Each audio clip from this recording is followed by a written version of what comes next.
All right, so consider this. We got two people, same age, same income, both 5 years from retirement. One ends up financially secure while the other runs out of money. So what made the difference? It wasn't luck.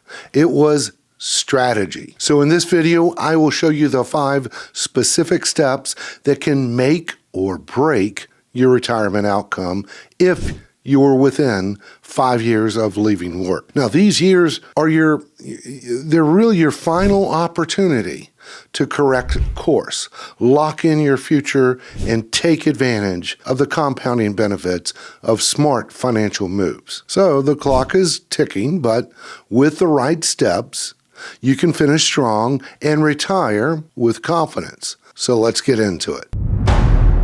All right, if you are about 5 years before you retire, here are 5 things to consider doing.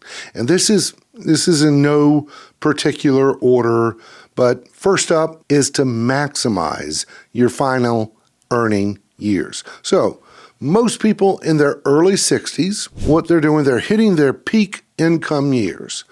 Fewer expenses, kids possibly out of the house, and mortgages nearing the finish line. So it's a perfect opportunity to ramp up your retirement. Here's how powerful this can be. If you've already saved, say, $500,000, and you maximize your catch-up contributions, which in 2025 is between the regular contribution and the catch-up is $30,500 per year in your 401k, plus $8,000 in an IRA, and earn an average 8% return annually, you could see your nest egg grow to over $933,000 in just 5 years. Hey, if you add in those employer matches, then you're knocking on the door of $1 million. So this is the time to go all in, take advantage of these catch-up provisions. Next is build a retirement income strategy. So having a solid amount saved, that's great, but the real challenge is turning it into a paycheck. So your goal is to figure out how to create income from your assets. So start by listing all your guaranteed income sources.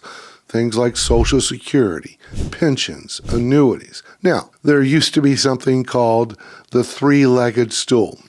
You may have heard of it, but here's how it goes. The first leg was Social Security benefits, the next leg was a pension, and the final leg was relying on your savings to cover that difference. However, pensions, they are kind of a dying breed because it was replaced with a 401k. I think currently maybe 20% of the working population will get a pension. Now, sure, there are still pensions out there, but like I said, it's rare to see them. So for many, they are standing on 2 legs, not 3.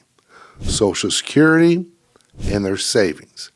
So in my opinion, you should consider creating an income strategy to cover your basic living needs first, which would be food, housing, utilities, transportation, and healthcare.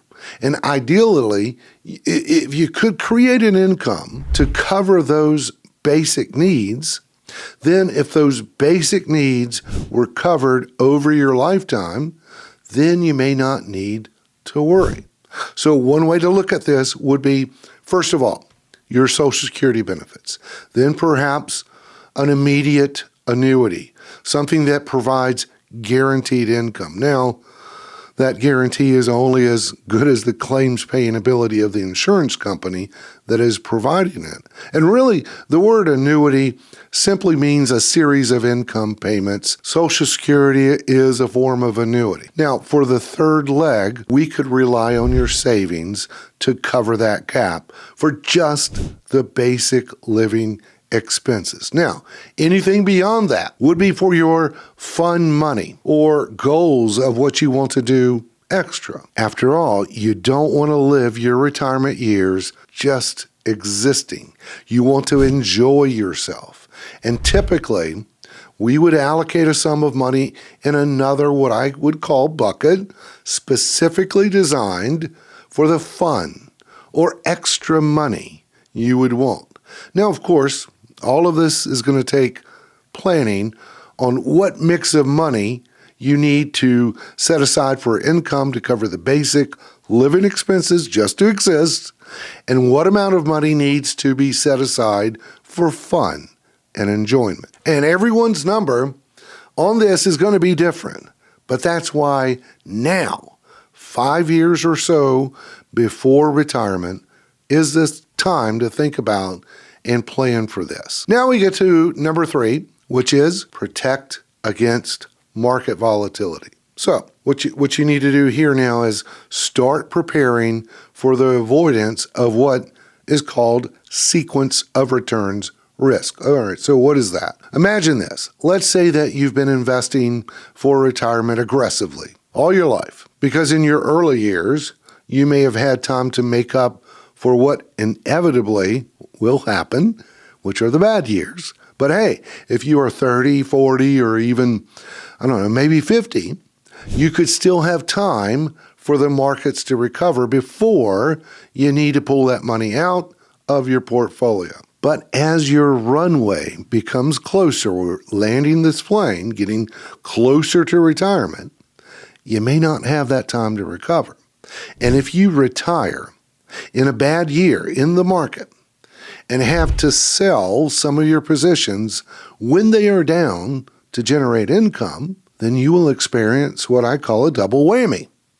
Withdrawing maybe 4 or 5 or even 6%, and the portfolio is tanking. That could be a killer. So consider this. Build a retirement buffer. And what this means is setting aside a few years worth of expenses in lower risk assets like cash or cash-like instruments, money markets, or even a savings account. The rest of your investments, they can stay growth focused. So if markets drop in the first few years of your retirement, then you're pulling from the buffer instead of selling off stocks at a loss. Look, this strategy could have saved many who retired just before the 2008 crash from major financial setbacks. So gradually build your buffer over these next 5 years. It's a powerful strategy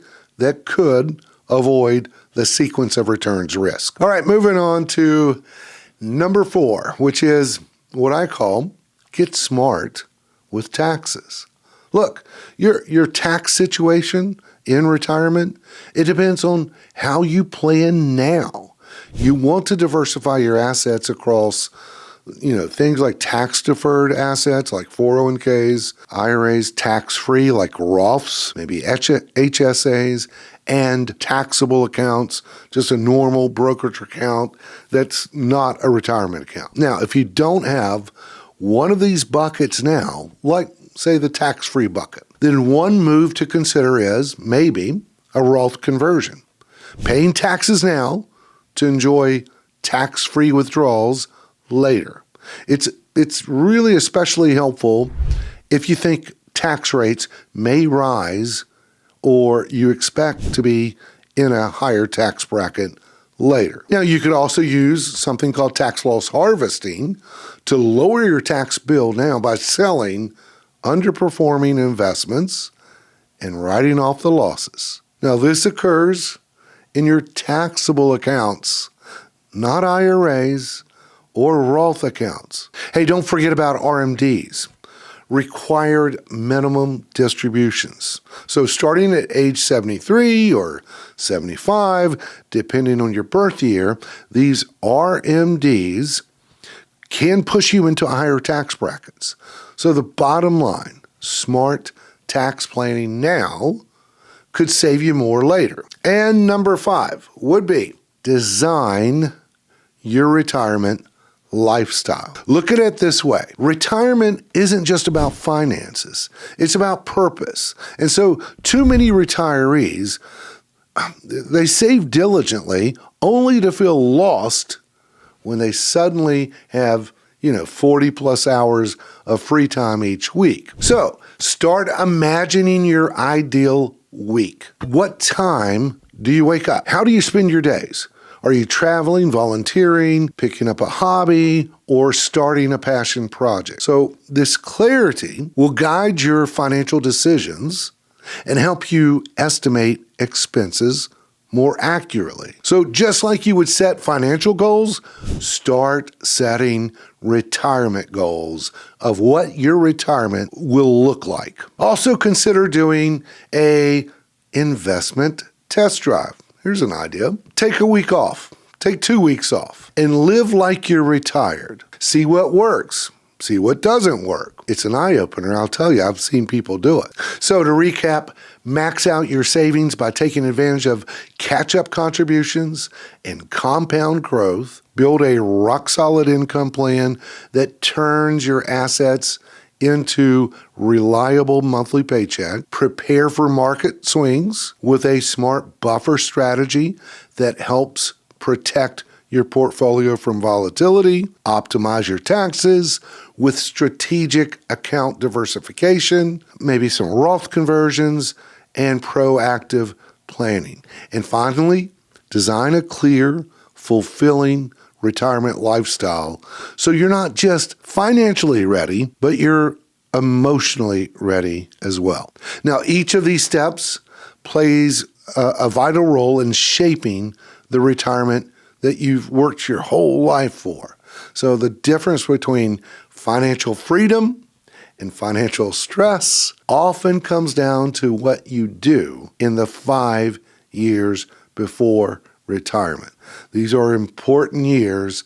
Consider getting with a professional, a financial advisor, tax advisor, someone you can trust to talk this out and run the numbers. Hey, hope you got value from this video. If so, please subscribe and give this video a thumbs up. I'd appreciate it. And if we need to talk, check out the resources below. Till then, we'll see you next time. If you like what you're seeing so far, check out this next video. Subscribe to the channel. Lord willing, we'll see you next time.